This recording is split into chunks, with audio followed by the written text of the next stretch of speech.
ladies, how you going? I've got a pretty cool video for you. It's pretty much diving deep into estrogenics.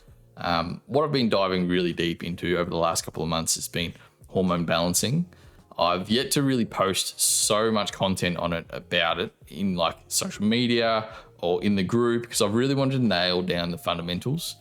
There's been so much information, not only for, I guess, the men's hormone balance, which is what I've been working on quite a lot, but also the female hormone balancing act as well. And the beautiful thing about all of the advice and information that I'm about to post is what it does for men, it'll do the inverse for women, but both in positive ways. So I'm about to be releasing quite a lot of information on for men to increase testosterone, but the same advice will apply for women, but the end result won't be an increase in testosterone. It will actually be a lowering of estrogen and a more healthier levels of things like follicle stimulating hormone, luteinizing hormone, so probably lowering testosterone, and a more healthier breadth of decreased inflammation, decreased stress and cortisol.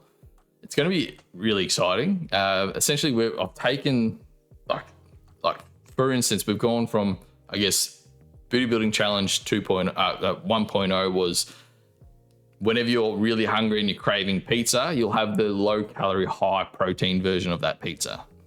The next phase of this program is going to be, okay, instead of having pizza, I'm going to have the hormone balancing version of that pizza. If it's too restrictive, then I'll go to the low calorie, high protein version. And then every blue moon, I'll have an actual pizza. So now I'm giving you even more options and more freedom within the journey. And the reason why I'm really targeting hormone balancing behavior, especially with women yourself, is because like it all ties into the things that stop us from being consistent and motivated on track to accomplish, I guess, our body transformation goals, but more so to be in a healthy physical body that's beneficial for not only yourself, but your kids, your future kids, your partner, your relationship, quality of life, and the prevention of disease, disorders, illness down the track, and the prevention of, I guess, we're addressing what's causing at the root cause of low energy levels, lethargy, and fatigue, emotional eating, stress eating, low motivation, insatiable hunger, lack of portion control, lack of drive, how you can't seem to quite get out of that semi-sedentary lifestyle. And this is essentially for anyone who's over 35 years old, like late 20s or like plus. And the big one here, I'll keep this video like short for another couple of minutes, and then I'll let you go. The big one here is, and what I've found is like the crucible, the fundamental thing that's disrupting both men and women in not only their hormones, but their diet structures and their ability to be motivated and consistent and have low stress on their diets and actually have that body transformation without reverting and yo-yoing back. It comes down to hormones. Hormones themselves are the chemical messages for every single process, almost every single process in the human body. But if we really dive deep, hormones themselves are actually emotions. They can be expressed in emotion. So when you're really stressed, you've got high cortisol. When you're really relaxed, you've probably got low cortisol, and you've got a little bit of maybe like dopamine, serotonin.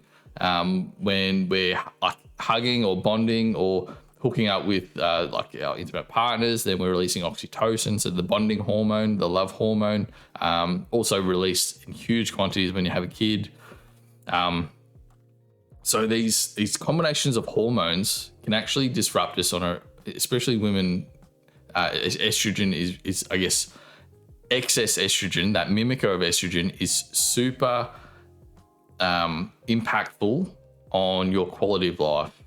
And this dietary system, this new anti-estrogenic dietary system, is a way of reducing your estrogen levels to normal range of healthy estrogen levels. the reason why estrogen, and this is why I'm bringing up this picture, this diagram, is so detrimental. And you've probably heard people with and you've probably experienced it in yourself at one point in time, being in highly stressful states and how that affects your, just the general things like mood, digestion, and energy levels. Yeah. But then if we go to that next level, so we're talking about high blood pressure,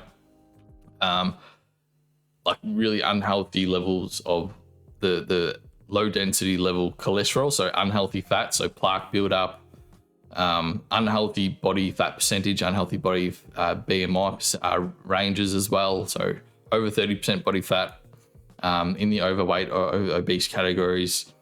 We're talking about diabetes, pre-diabetes, insulin resistance, and that again comes back to things like high blood pressure as well, which ultimately lead to I hate to get so serious so quickly, but the habits and traits that we ingrain in ourselves and we can sustain long term in our 20s and 30s is what takes us into our 40s onwards, and 40s onwards is what determines the health of your heart, the health of your liver, your pancreas going forward. So the thing that I can't stress enough is that we've got to get yourself into this state of healthy body fat percentage that's enjoyable. And the reason why it's so unenjoyable at times in my biggest epiphanies and realizations has come from increased estrogen in women and men. When increased estrogen occurs in women, I want you to have a look at this chart here. Can you see this? Yeah. Double check, you can see that. Yep. So this is obviously the menstrual cycle here, but I want you to see this chart here. This is the hormone releasing chart. As you can see, at the very day dot of the start of your cycle, estrogen is at its lowest point, essentially. And when estrogen is low, your brain will release a hormone called follicle stimulating hormone. And follicle stimulating hormone is obviously in the name itself. It goes down into the ovary, starts maturing the follicles in your ovary, and that eventually leads to an actual ovum or an egg that gets released. And the more that egg matures in that first week and a half, the more estrogen that egg will produce while it's in your ovary itself. Estrogen also increases just after ovulation, so 5-6 days after ovulation, in the lead up, in the assumption that you're probably going to get pregnant. And then once it realizes, hey, it's not going to happen this week, this month, then it starts to decrease, and then everything else follows estrogen. So this entire chart here, although we've got 4 different hormones, we've got follicle stimulating hormone, luteinizing hormone, estrogen, and progesterone. Everything is following estrogen's path. Everything is just led and bound to what the body says is happening with estrogen in your body. So if you're living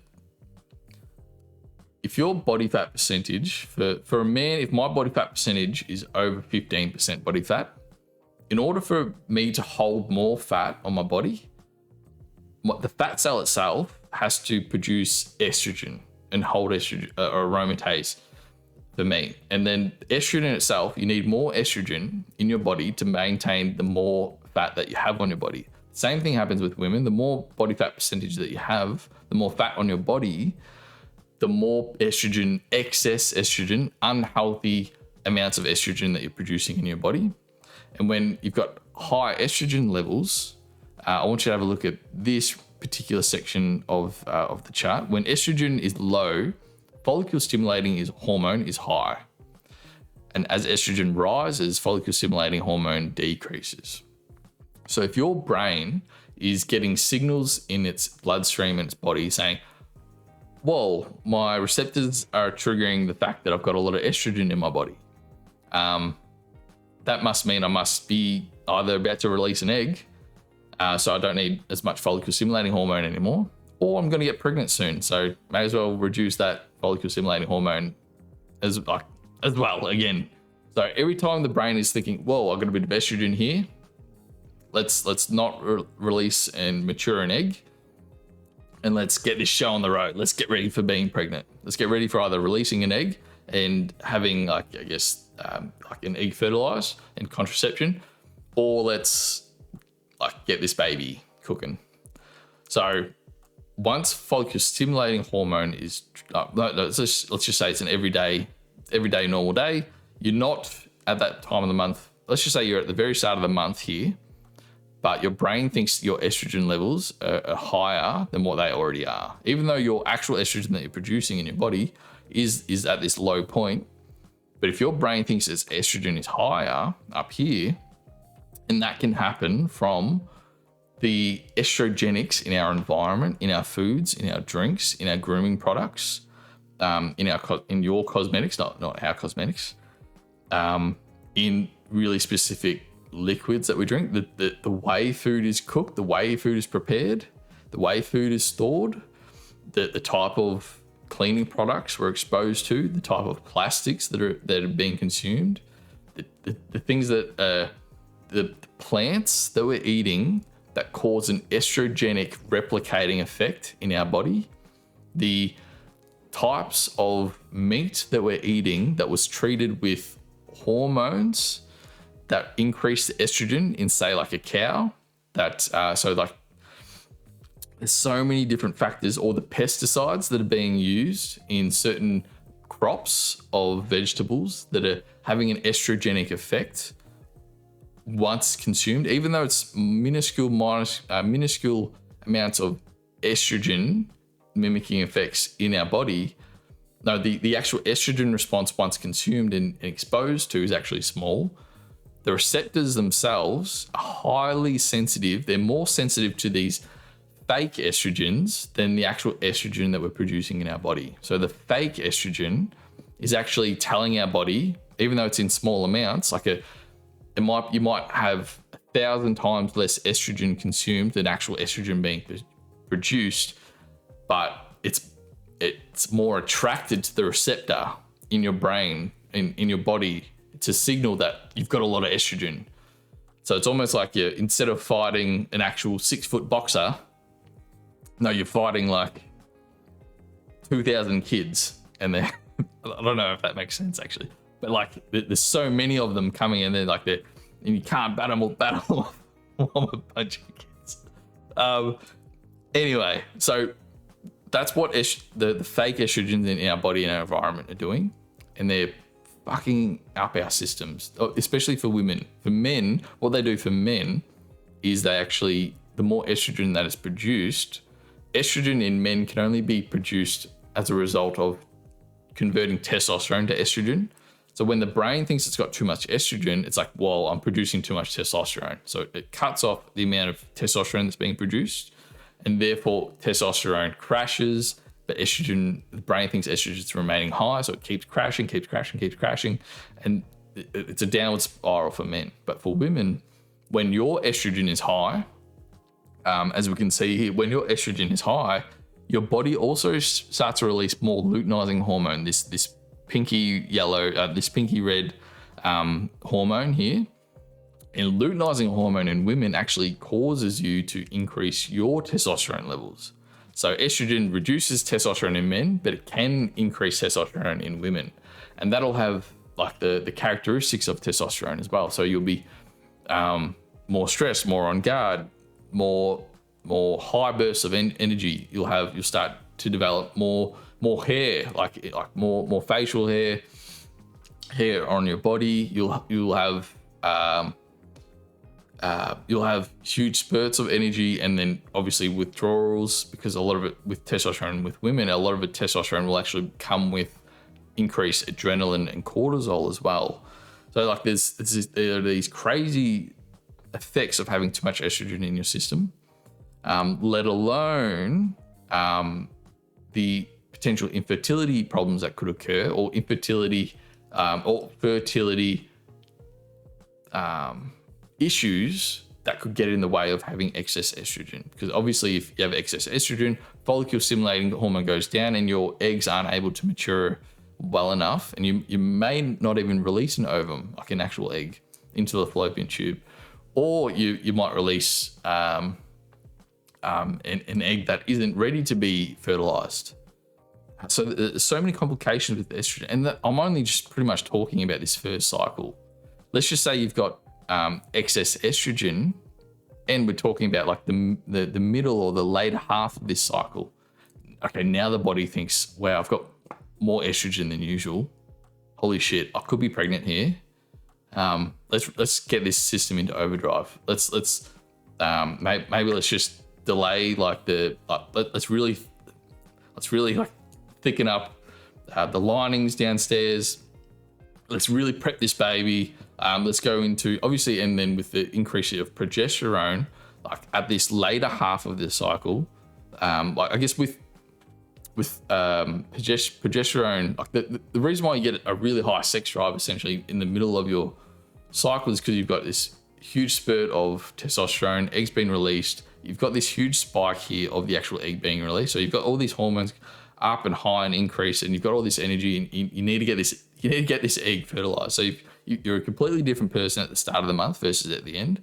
But now let's just say progesterone's high because estrogen's high. The body thinks it's pregnant. Okay, now we're going into like conservation mode. So there's a lot more like natural things like cortisol levels will increase. You might start releasing more prolactin in your body. So that's where you start to get really severe breast tenderness. And if we have such like, and obviously like things like that can be affected by hormones like acne, skin quality, and therefore the psychological effects of having extreme breakouts or extreme fatigue, and then this all leading into, I just can't be bothered working out today. Oh no, I'm just really succumbing to my cravings. No, I'm just really too busy. I'm just really too stressed. Like, it's no effing wonder that it can be such a hard, such a hard process to lose weight when our hormones are such out of whack. So, I'll leave this video here. I won't dive too deep, but now this video kind of gives you the backdrop and the reason why I'm going so hard with hormonal health and endocrine disruptors or hormone disruptors or estrogen mimickers, because it's like with this specific solution, we can start to the solution to this issue has a profound effect on lowering high blood sugar, lowering blood pressure, lowering insulin sensitivity, having a healthier menstrual cycle, becoming more fertile in a good way, like it's almost like rejuvenating rather than depleting, or having healthier cycles yourself, having a high quality of life, having a more sustained high quality of energy throughout 3/4 of the month. And being in tune with your body rather than being numb to the body, the having like depleted dopamine stores because you're so tired and lethargic and stressed. You just need some dopamine fixes to feel good. So you stop needing cravings. You stop being so addicted to the phone. You start having really powerful relationships with your family and friends because you're becoming more present, because you're more in tune and you're more healthy with the body. And your organs themselves are less stressed out. So the pancreas isn't working over time. Your liver is being a lot healthier, which has a byproduct effect on your mental cognition. Because now we're at healthy amounts of estrogen, you've got less brain fog. Because estrogen itself, it's really important for bone density health, brain health, heartbeat rhythm health, and regularity, let alone the female sex characteristics of feeling feminine, embracing the feminine, like being able to tap into your I guess your masculine side when you need to, and I guess the beautiful thing about that is like you having a higher depth of self-love, self-worth, self-appreciation for not only yourself but I guess it's not go so esoterical, but like to enjoy life and the quality of life overall. So this is why I'm getting so deep into this topic, and I'm going to be posting so much more, not only about this, but towards men as well. So just realize, like, when I'm talking about increasing testosterone with men, I'm talking about reducing estrogen. The same goes with women. So I'm not looking to increase female testosterone. I'm looking to balance out everyone's hormones. So the tips that I give both to for ladies and men coming up in regards to hormone health, it's going to be beneficial for both parties. So yeah, strap in. It's going to be an exciting time. Again, I've already mentioned it before, but like the biggest culprits of these hormonal issues are things like essentially really specific chemicals in our foods, really specific chemicals in our grooming products, bathroom products, and I've got it all listed in the right hand column. So under, I think it's module 4 or 5. I think it's module 5, healthy hormones, and I dive so deep into hormone disruptors, what to add, what to avoid, what to look for. And I've also got that other resource tab under that hormone module of like an app to download to help you out in this journey called the Yuka app. So if you watch this far, thanks so much. And I'm really excited about the next period of time that I'll be posting a lot more content on simple food hacks for this food protocol 2.0. All right, enough from me. Have a good one. Talk to you in a bit.